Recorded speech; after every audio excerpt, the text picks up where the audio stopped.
What's going on, everybody? It's your boy C-Zar, and we are talking about XCN, OnyxCoin today. Hit that like button, you guys. Subscribe if you want to see more content like this, and let's get into it, all right?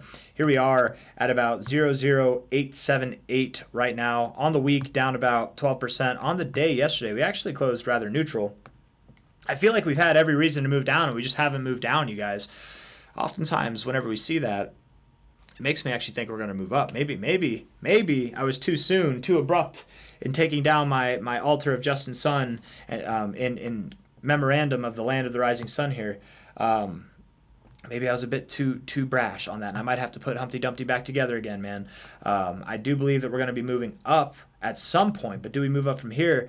That's kind of yet to be seen. You know, I am looking at this. I was looking at this line, and just, you know, it's pretty damn perfect. I might not even draw it like this. Let's extend the lines out. Let's do extend right line, right? We'll just do that and connect it down. This way we know that we are here, right? We're literally perfect, right? You broke out, you back tested it for support, and now we're still diverging weight. You guys, we've been above this line for a second. That doesn't mean we have to move up. We can still move down and hold support on this at the highs. We might go down to the 0.5, but we could get some kind of pop any day now. Maybe it's today. I don't know. If we look at XCN on CoinMarketCap, 288 million with a $26 million 24-hour volume. That's decent volume on a neutral day, on a day where you should have moved down. 2 days ago we had above average volume. Yesterday we had about average volume, and we didn't go anywhere. Like we're down here at the lows. 4-hour time frame, it picked up some volume, but we didn't go anywhere. If anything, we've also got on a 4-hour basis, and I'm just going to get rid of all these lines real quick, we've got double bullish divergence, which it's not that significant. To be fair, double bullish divergence in itself is significant. Low here, higher low off the 40, might I add. Low here, lower low, but the divergence is just to here. It's not like it has to scream anything big. We also do, in this kind of respect, we also do have a flat base with a descending structure on the highs. That is a descending triangle. Maybe we do move up, but it's only to 0.0095, if that even.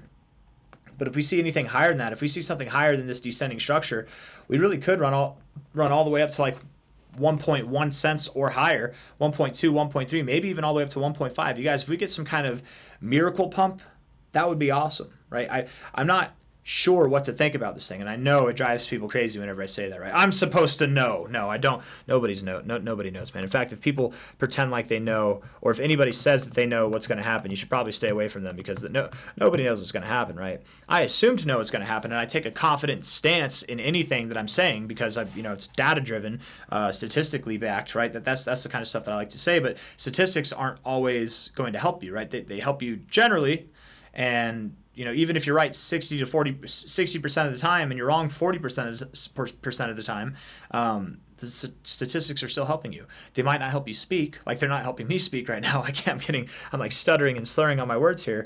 But aside from that, we're at 0.0878 right now. Double bullish divergence technically. We had volume coming in, a lot of volume coming in here, and we didn't go anywhere. We didn't go anywhere. We had every reason to go down, and we didn't. In fact, we found support on the 40. We did find support on the 40. So I'm a bit curious to see what happens. Bitcoin yesterday had a green day, a slight green day, 0.8% to the upside. XCN yesterday had a slight red day, which was only 0.2% to the downside.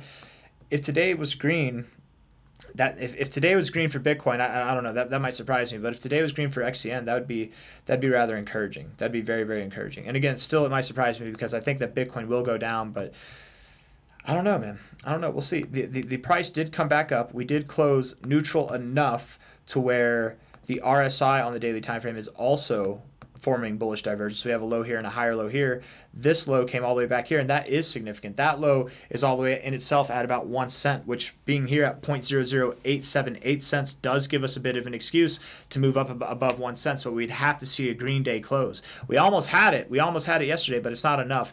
It is bullish divergence now until it isn't. So if today closes red, if it closes a little bit more down to the downside, we would get rid of this bullish divergence and likely continue our path down into the oversold zone, down to these areas here. A move down here, and I'm not calling for this to happen necessarily, but to some degree I am, but it's a bit uncertain at the moment, right? Because I think that we should have made headway already, but we didn't. I'm going to delete this fib because we already have it up. The 0.5 is down here at 007, and I really do think that we could go down there. If we go a little bit below 007, it's fine, but I very much don't believe we're going all the way down to 004, 00448, anything like that, because from this price all the way down there, you guys, we're talking about a 50% drop. Anything could happen, but I just doubt it, right? We're holding support on this line.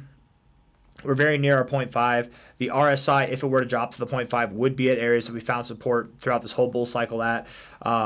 But it's completely possible we could reverse here. So what we're looking for, I suppose, if we're looking to the upside, that's what we're looking for on the downside. But we're looking on the upside, what we would be looking for is a move that takes you above 1 cent and ideally something above 1.1 cent in itself. If we can get above these highs here, I really do think that we stand a chance. We stand a chance of seeing prices at 1.3 to 1.5 cents, maybe even higher than that sometime over the coming days. But it's hard for me to just blindly accept that happens and then that Bitcoin moves down. I'm not saying it can't happen. It's just something doesn't add up to me. And either I'm going to be wrong about XCN moving up, or I'm going to be wrong about Bitcoin moving down in that kind of aspect. But that's why I'm taking a kind of neutral stance right now on XCN. I'm not going to be scared if we drop. I'm not going to be too excited in FOMO if we pump. I'll be excited. Don't get me wrong. I'll be excited. The further, in fact, I will say this, just in all honesty, the further we get away from this white line, the more excited I'll be, because the reality is, you guys, we've broken out of this bull flag already. We have. We've broken out of it, right? Here's your bull flag. We've broken out of it. We back tested it for support. I think we're ready to run. It's just I think we're waiting on Bitcoin to run too. If we do happen to break back into the flag, that's not necessarily encouraging, but it can happen. It can definitely happen. Maybe we back test it one last time for support at the 0.5, and then we run. But we've broken out of it already. So the target destination, with that in mind, technically, guys, because if we've broken out of this pattern, I think we have. I think it's completely acceptable to say that we have. Technically, from a low to a high, the measure move would actually be right here. And our measure move right there, because we've been taking it from the low, and I was talking to somebody about this in not in my Discord, in another Discord, and they're like, well, technically you've already broken out of the bull flag if it was a bull flag, right? And that's true. And if that's the case, it's inappropriate to take this low as a measure move for your bull flag, right? To be completely fair, if we're being technical, it is technical analysis, this is your measure move. Well, the measure move takes you all the way up to about 21 cents. And again, it's very common for measure moves to go just above or just below. Sorry, not measure moves. The price on the breakout to go just above or just below the measure move. We have a lot of targets at that 20 cent area, 25 cent area, 30 cent area, and beyond. But just a little food for thought there. Things might be more bullish than I originally expected earlier today. So I got my head in a pretzel. I'm sorry if I put yours in a pretzel too, but we're just waiting, man. At the end of the day, we're just waiting. I don't care. Go down on me, XCN. I won't mind. It's okay. Or pump. Go right up the green alley. We're okay with that as well. I've got nothing else for you guys. Hit the like button. Subscribe if you want to see more content like this. Thank you all for being here. Regardless of what happens over the coming days, I do believe that we'll start moving up over the coming weeks by the end of this month. And going into May and June, it's going to be a fantastic time. So we just got to hold out. It's always darkest just before the dawn, and I think the sun is about to rise, you guys. We are in the land of the rising sun after all, but we'll see how that goes. Okay, take it easy. Bye-bye.